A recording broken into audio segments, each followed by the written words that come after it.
Hello, my name's Burt Green and this is the Burt Locker. It's essentially an MMA show or whatever I feel like talking about really. My podcast. I'm Burt Green, this is the Burt Locker, that's why it's called that.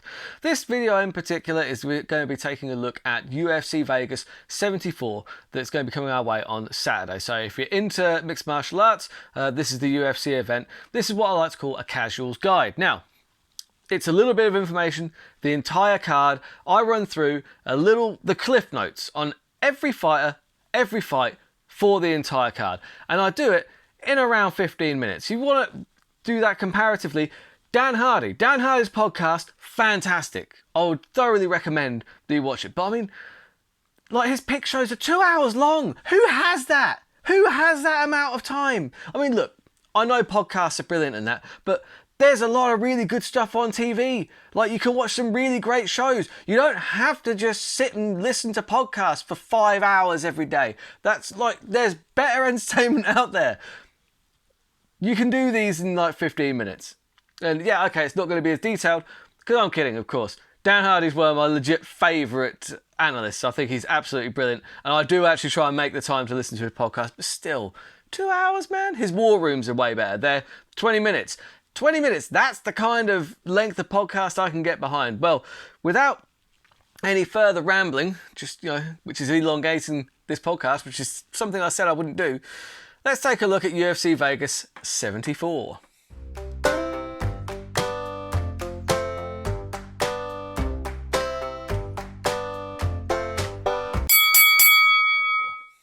Right, so we're going to kick off with Philip Lins taking on Maxim Grishin.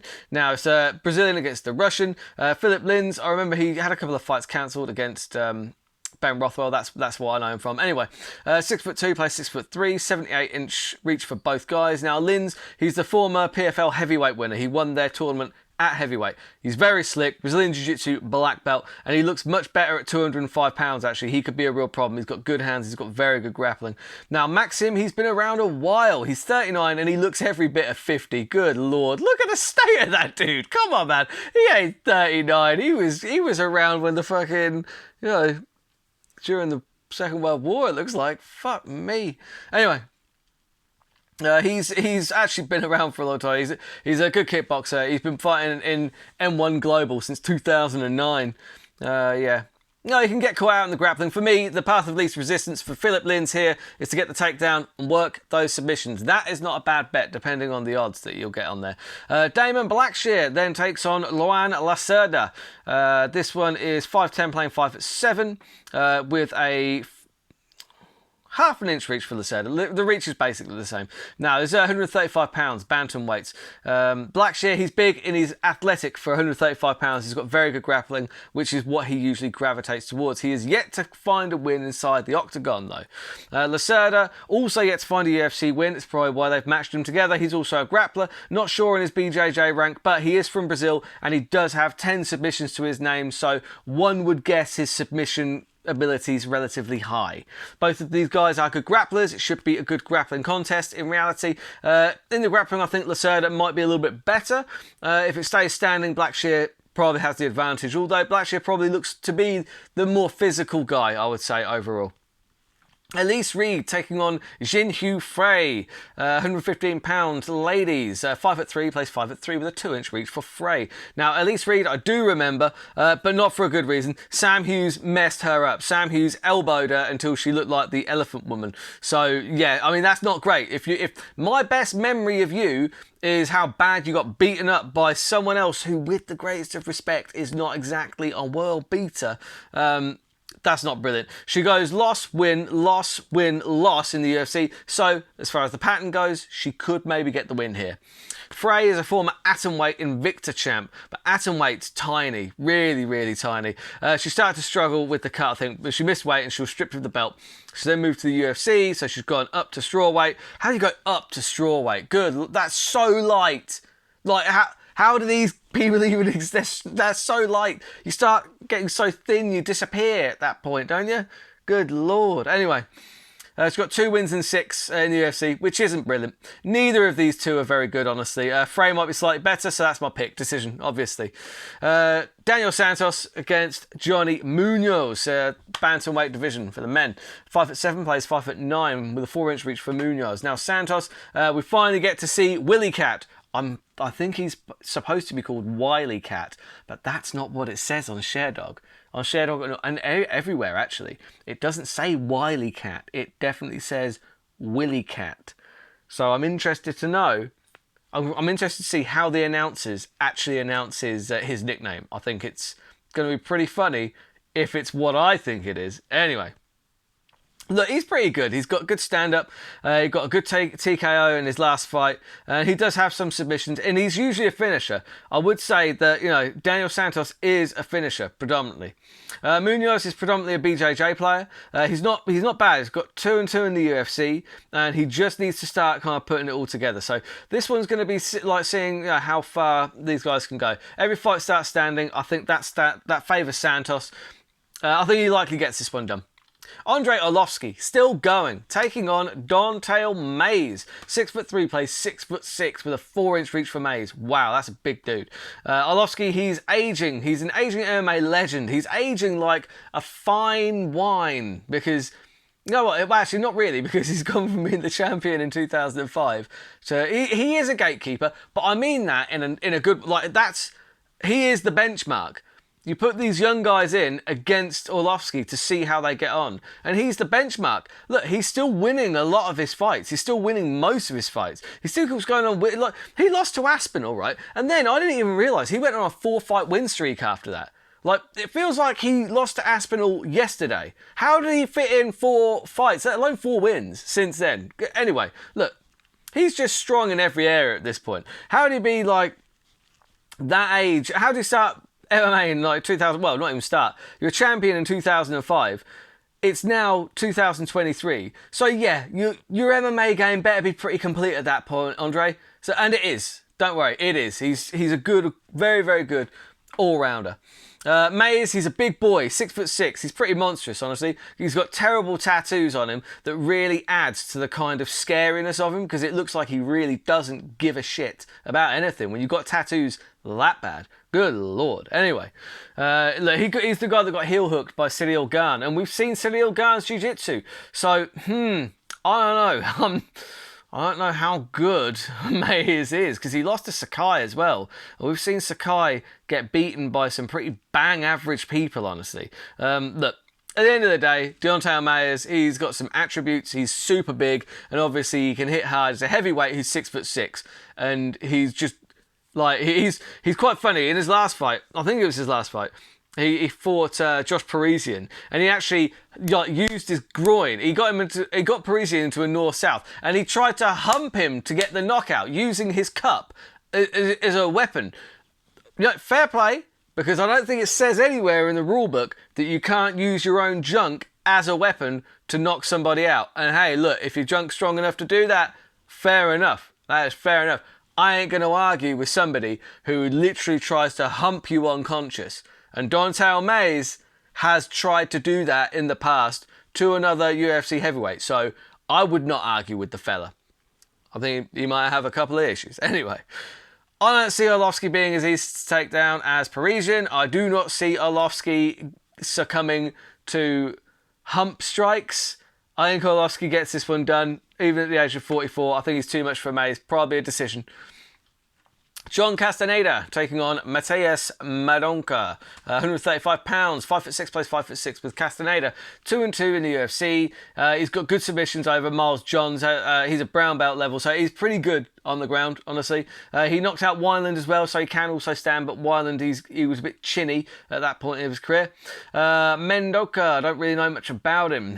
He did look good on the Contender Series, but he lost his UFC debut, so let's see if he can bounce back. Castaneda, he's probably got a bit more UFC experience, so that's why I'd pick him. I think he's probably slightly better if he's on the ground, but that's my pick, either way.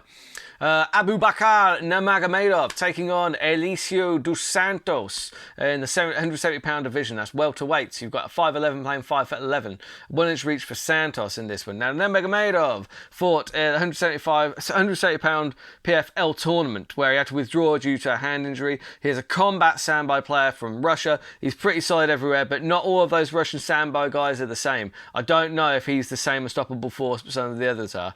Santos is very impressive. He's really fun to watch. He's got capoeira as well, and that adds a bit of a flair to his striking, which I really enjoy actually. He's athletic as all fuck. It's all fuck. It's all hell. I don't know. He's athletic as fuck. So that sounded weird, didn't it? That did sound weird. So yeah, no, look, he's athletic as all hell. Brazilian Jiu-Jitsu black belt. He's a very high level as well. He prefers throwing spectacular strikes, spinning shit all over the place using that capoeira background. And because he isn't afraid to go to the ground, it frees him up on the feet to do all this fucking really fun stuff. I like Santos here. I think that he's got a great combination of being good enough on the ground to be free on the feet. Santos for the knockout. That is for me. Then we'll move on to the main card. That was all the prelims. Could you please do me a favour? Hit subscribe. It really helps me out a lot. I won't ask you to do anything else. Just hit the subscribe button. Thank you. Jamie Mullarkey will take on Guram Kustaladze in the lightweight division. 6 foot plays 5'11", 2 inch reach for Mullarkey. Now Mullarkey is the scrappy dude from Australia. He has got very good grappling, so he doesn't need to worry about getting taken down, particularly similar to Santos in the last fight. So anyway, he's pretty solid on the feet. He's tough. He's tough as all hell. Kutaletse, he's one of those Georgian assassins. Look at the state of him. The beard just cut to all hell. Absolute assassin. Like, he would be a hitman if he wasn't in the UFC, more than likely. The fact that his first fight was against Mateusz Gamrot shows the level the UFC believe him to be at. And he won by split decision. I mean, even though it's a split, that's crazy impressive. To beat a guy like, you know, Mateusz Gamrot in your first UFC fight, that's really impressive. He dropped a split decision to Ismagulov, but we know how good Ismagulov is. I really rate Kutaletse. For me, I think it's just going to be too much for Mullarkey. Mullarkey's very tough, he's hard to put away, but I think Kutaletse probably catches him. I like the knockout for Kutaletse. Karine Silva taking on Ketlin Souza. 145 pound ladies. 5'5", plays 5'3". Silva has burst onto the scene and she's got great submission wins at Dana White's Contender Series and in her debut. She also knocks people out and she's really promising. She's a finisher and I like that. I love that there's not enough real finishers in the ladies, any of the ladies divisions, if we're being totally honest. Souza, she's also come from a very nice KO, but she's very new to the UFC. So for me, I think that Silva, she's UFC tested, she has 2 finishes, and I think we see a third here. I like Silva to get the knockout. Tim Elliott takes on Victor Altamirano. Got US versus Mexico. 145 pound division. 5'7", plays 5'8", with a 4 inch reach for Altamirano. Elliott, he's a guy that won the Ultimate Fighter tournament, the one where they won the opportunity to fight Demetrius Johnson. He lost to Demetrius, but look, he showed how good he is. He's got NCAA Division 2 wrestling with the Brazilian Jiu-Jitsu blue belt. At 36, I think he's too long in the tooth for this division, if I'm totally honest. And his submissions could be better. Altamirano, I don't really know too much about him. Dana White Contender Series, he looked really, really good. He tends to get submissions over knockouts. I'm not sure how well he's going to fare against Elliott in that regard, though, because that is the area that Elliott tends to excel. Elliott is probably Altamirano's best opponent to date. He could be a standout win if he can pull it off, but I don't know if he can. I think Elliott is probably a little bit too solid in the places that Altamirano is going to try and take the fight. I think he's probably too good in the wrestling, too good in the grappling. I'm going to take Elliott to get the decision. Jim Miller taking on Jared Gordon. This is a super fun fight.